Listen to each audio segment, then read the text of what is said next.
Well, I said I would do another video if something came up that I thought you should hear, and that's what this is about.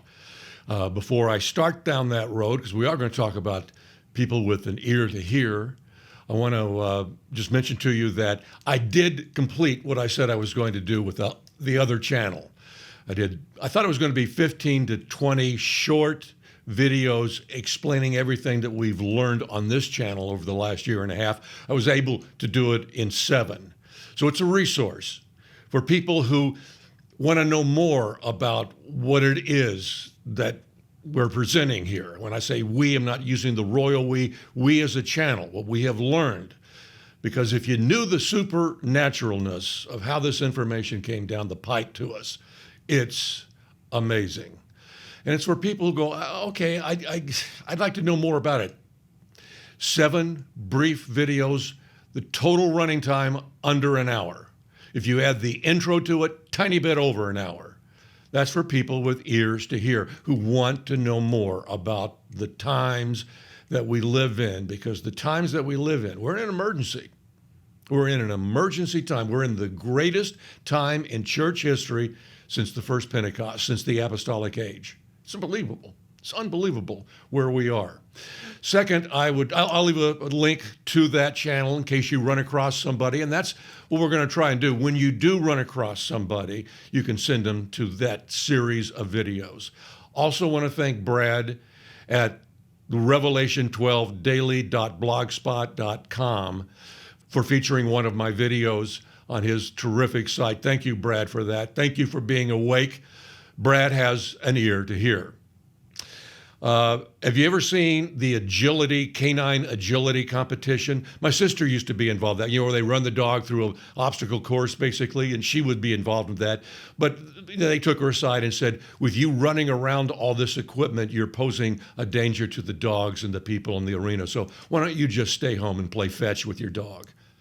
But she would go for a while and do that, and there were all kinds of breeds that would participate, but not all breeds.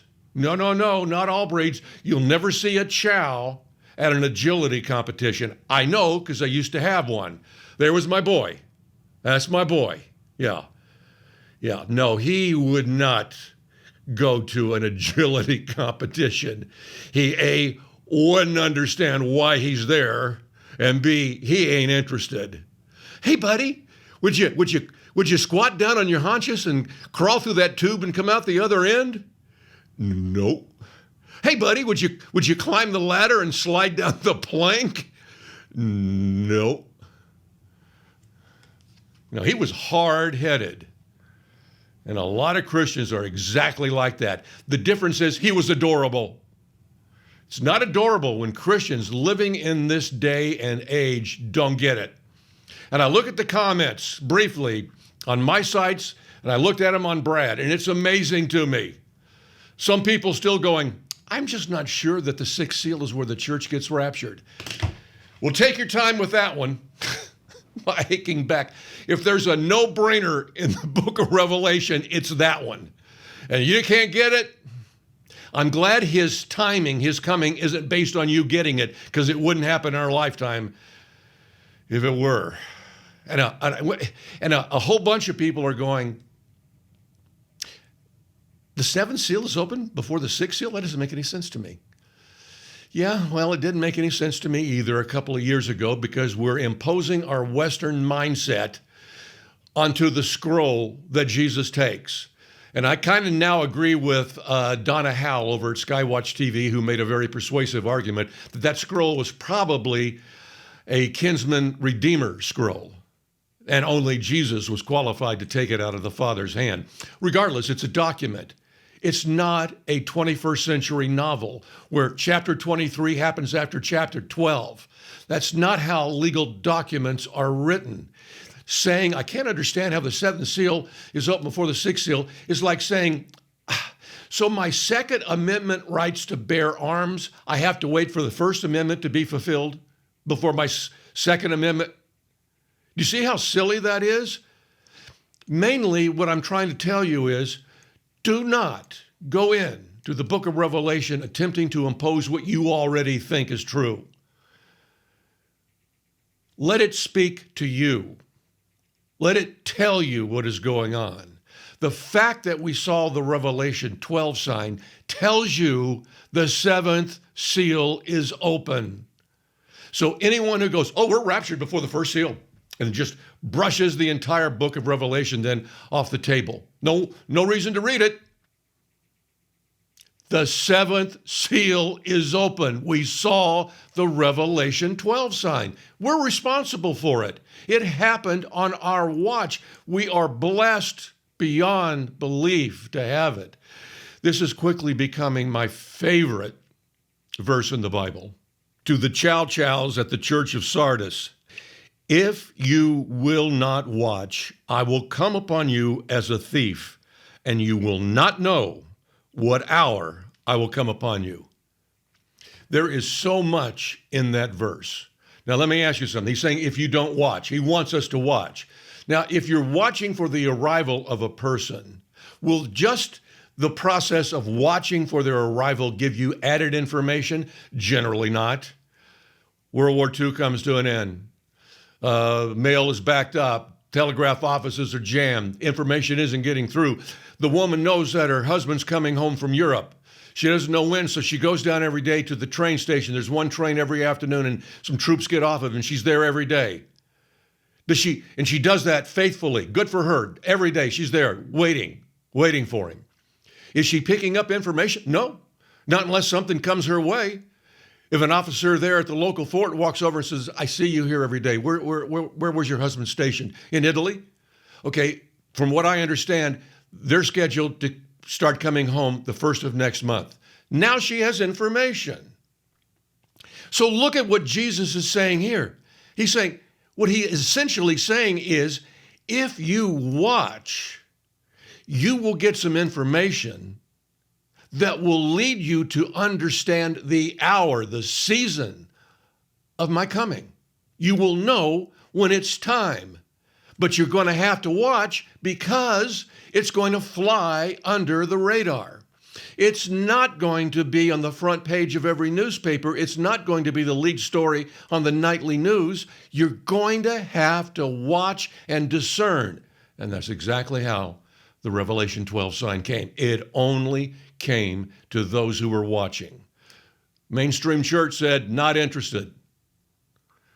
And even those of us who watched were left confused and dazed, and in some cases disappointed. He's giving us another chance at it. What should have happened back in 2017 in September, on the 24th, the day after, that would have been a Sunday. The Revelation 12 sign happened on a Saturday. That Sunday, every pastor in every church around the world should have torn up his sermon notes, gone into his church and said, look, we just saw a sign from God and I don't understand it. I do not for the life of me have an explanation as to how we saw something out of the 12th chapter of the book of Revelation right now, yesterday. I don't know. So that tells me what we think we know about the timeline of end time events is wrong. And we need to get in there and figure this thing out because it happened on our watch and we have the obligation to figure it out. That's what should have happened. I didn't do that. Did you do that? He's giving us another look at it. I had no idea that this whole process, this year and a half process, was going to lead to the Revelation 12 sign. Shine a giant spotlight on the Revelation 12 sign, which shines a giant spotlight on the return of our Lord for his church and the end of the church age and the beginning of Israel's participation in end times. I had no idea it was going to end that way, but it did. So he's giving us another chance. And every Christian should have a chance to accept it and receive it or pass on it. Be that chow sitting by a bush with that look on your face, not interested. That's fine. But we should at least give them the opportunity to do that. It's triage time. That's the emergency we're in. Take it to everybody you know, show it to them. If they go, I don't know. We're gone before the first seal even opens. I don't even know why you're... Thank you. Thank you. Take it to somebody else. Prioritize what's going on. If they don't want it, that's fine. The problem is, even the 7 videos that I did took an hour. You know, you have to dedicate an hour to watch all 7. We can prime the pump in a much quicker amount of time. All of your Christian friends and family members should hear from you a presentation that lasts just a couple of minutes. And after you're done with that presentation, I'm going to show you how to do it here, that I think is a very effective way to do it. It's on them. You do not have an obligation to get them to accept it. You do have an obligation to get them to hear about it. And so I want to show you a way that you can do it very easily. I actually did this with 2 of my sister's friends. Well, they're my friends now too, of course, but I did that. And it's a little drawing. You're going to have to, get a napkin or a piece of paper. And I'm so lousy at it. One of the old crows who I was talking to said, "Why don't you draw with your dominant hand?" And I said, "I am." Oh, they're mean, nasty old women. Anyway, no, it's an effective tool. Now, you're going to have to draw a little bit, so I'm going to draw too, okay? So we're on the same page. And what I'm going to do is show you how briefly this can be done, because this is our obligation. And then our obligation ends on this matter with whoever we show this to. I got to start a timer here, online stopwatch, to see just how long it takes. So what you're going to do is you're going to tell this person, this friend, this family member, "Hey, can I show you something very interesting out of the 7th seal?" Well, why? We won't even be here for just walk past all of their objections. Yeah, okay, but can I show this to you? I think you'll see it's very exciting. Okay. I mean, who isn't going to give you a couple of minutes? Just don't get sidetracked. Don't get into a side argument about when the rapture is. Just show them this little presentation. Let's see how long it takes. So first you say to them, in the 7th seal, there are 2 storylines, 2 event lines. We learn in the 7th seal what God has planned in end times. It begins at chapter 8 and goes through the 7th trump. We'll put it here on this line. We also see what the enemy will do. They share the 7th seal, and they share the same time and space. The enemy's story begins at chapter 12 and goes to the 7th bowl. At the 7th trump, we are told there will be noises, lightnings, thunderings, an earthquake, and hail. At the 7th bowl of wrath, we're told there are noises, lightnings, thunderings, an earthquake, and hail, because it's the same event shown from 2 different perspectives.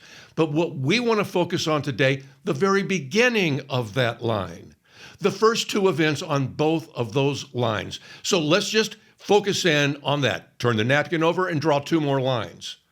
With these little spokes will represent the first 2 events of both of those lines, the God line and the enemy line. On the God line, the first event is a half hour of silence, about a half hour of silence. That's a countdown to the next event. It's telling us there's about a half hour, relatively speaking, a very short time from the half hour of silence to the next event. The next event is a Category 5 event. It's not going to end the world, but it's certainly going to change the world. And the Holy Spirit describes that event as, and there were noises, thunderings, lightnings, and an earthquake. Very similar language to what we just saw at the 7th trump and 7th bowl of wrath.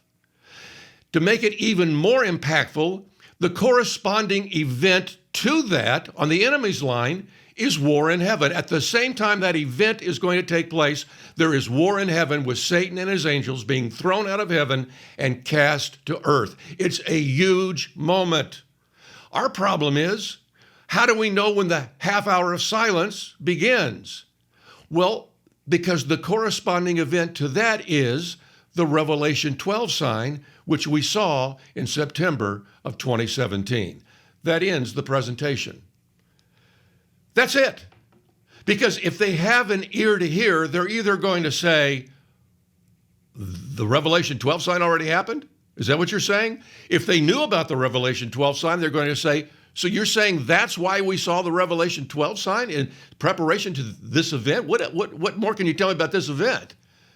If they don't have an ear to hear, here's what they're going to say. We're gone before the seventh seal even opens. Move on. They had their opportunity. They've now had 2 opportunities. Here's my guess, and it's just a guess. We won't get a third. That's my guess. It's kind of been preordained. When we look at the letters to the churches, 7 times, we see the phrase, let him who has an ear hear what the Spirit is saying to the churches. Here is what the Spirit is saying to the church right now on earth. When you see the Revelation 12 sign, you are within a half hour of his coming. The King is coming.